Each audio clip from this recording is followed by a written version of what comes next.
What if the man sitting alone in the corner booth, the one nobody wanted to serve, was actually worth more than entire countries?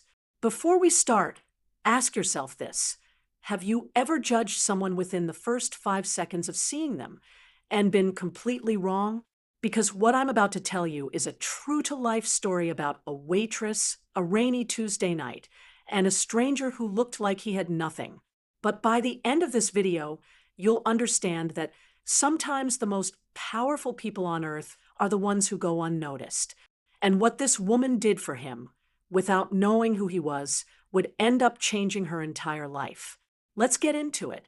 But first, if stories like this move you, if you love real moments of kindness and unexpected twists, hit subscribe and turn on the bell right now. Because trust me, you do not want to miss how this story ends. Now, let's rewind to where it all began. A rainy Tuesday in Ohio. In a small town outside Columbus, Ohio, there was a modest diner called Rosie's Corner. It wasn't fancy, just red vinyl booths, a chalkboard menu, and the smell of coffee that never quite left the walls. It was the kind of place where regulars had their own seats, and the waitresses knew everyone's order by heart. One of those waitresses was a woman named Claire Bennett. She was 34 years old, a single mother raising her 8-year-old son alone after her husband passed away 2 years earlier. She worked double shifts most days, her feet always aching, her paycheck never quite enough. But she had a gift. She made every customer, no matter how tired or grumpy, feel like they mattered. What do you think it takes to keep smiling at strangers when your own life feels like it's falling apart? It was a slow, rainy Tuesday night. Most of the booths were empty. Around 9 o'clock, the bell above the door rang, and a man walked in, completely soaked from the rain. He wore a plain gray hoodie, worn-out jeans, and sneakers that had clearly seen better days. He looked exhausted, his hair damp and messy, his shoulders hunched like he was carrying something heavy, something you couldn't see. He sat down in the corner booth, the one nobody liked because the heater there barely worked. 2 other waitresses glanced at him and quietly decided not to take his table. One of them whispered, "He looks like he can't even afford a tip." Have you ever caught yourself making a snap judgment about someone only to feel guilty about it later? Claire didn't think twice. She grabbed a menu and walked straight over. "Just a bowl of soup." "Evening," Claire said with a warm smile. "Rough night out there." "Huh? Let me get you something hot." The man looked up, surprised, like he hadn't expected anyone to actually approach him. "Just coffee is fine," he said quietly. "I don't need much."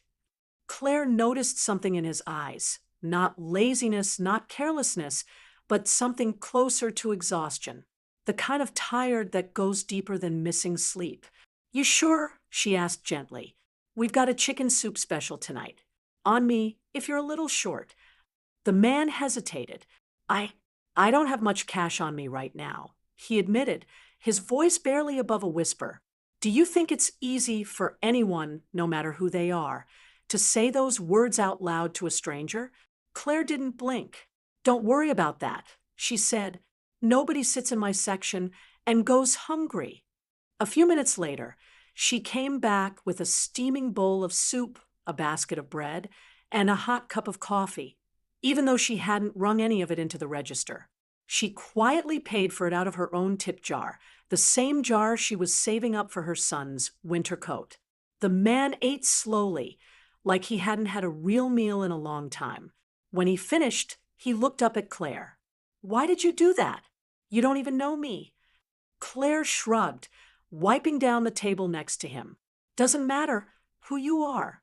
You looked like you needed it. That's enough for me."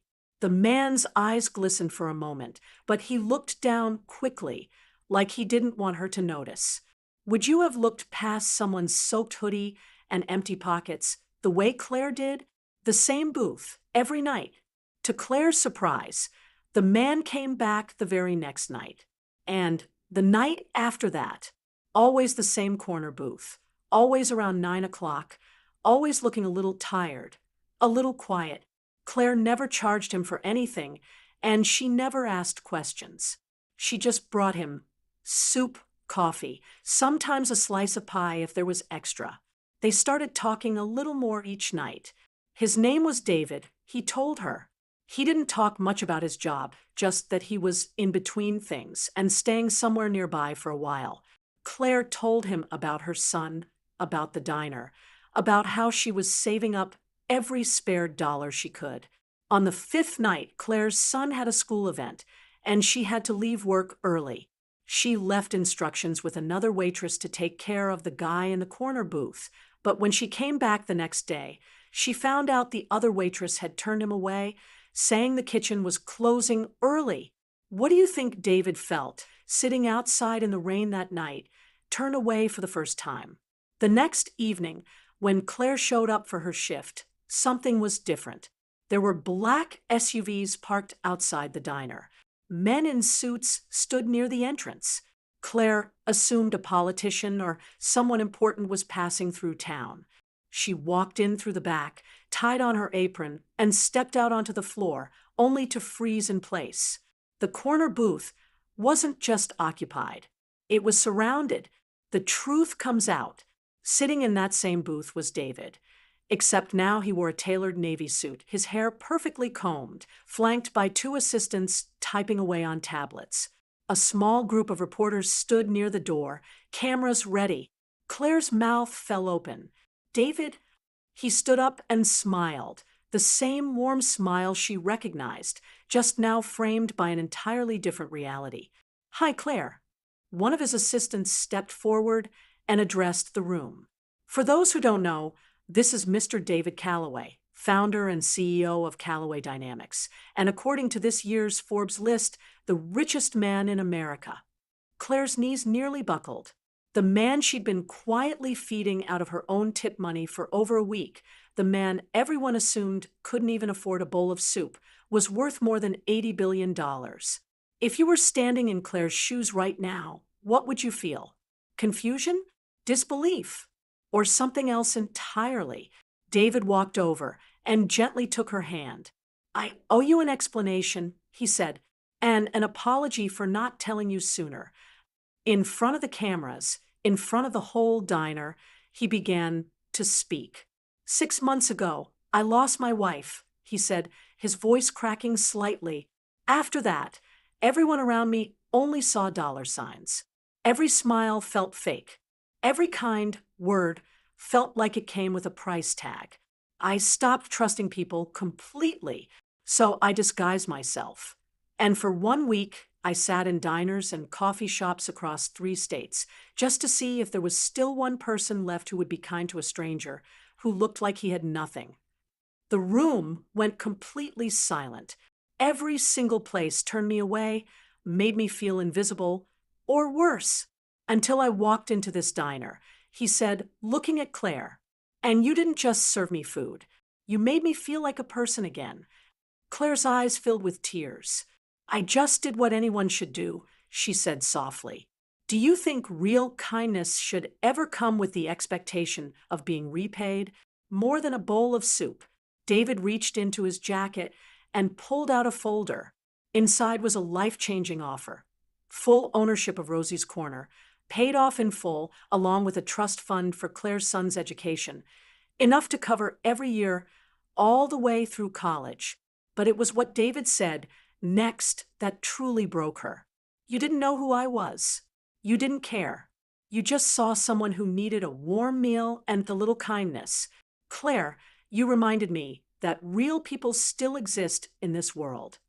Everyone in the diner was in tears. The story spread across the country within hours. Headlines like, "Waitress feeds a stranger for a week. Turns out he's the richest man in America," trended nationwide.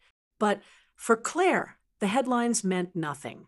What mattered was that she hadn't changed who she was for anyone, rich or poor, stranger or friend. If an offer like that landed in your lap out of nowhere, do you think you'd even be able to process it? 1 year later, a year passed. Rosie's Corner was still standing, but it looked a little different now. Freshly painted, a new heater in every booth, and a small plaque near the corner table that read, "Reserved for anyone who needs it." Claire still worked there, still wore the same apron, still greeted every customer with the same warm smile. David visited often, no longer in disguise, sometimes bringing his own kids along, teaching them what he called the most important lesson of my life, that true character shows up in the small, unnoticed moments, not the big public ones.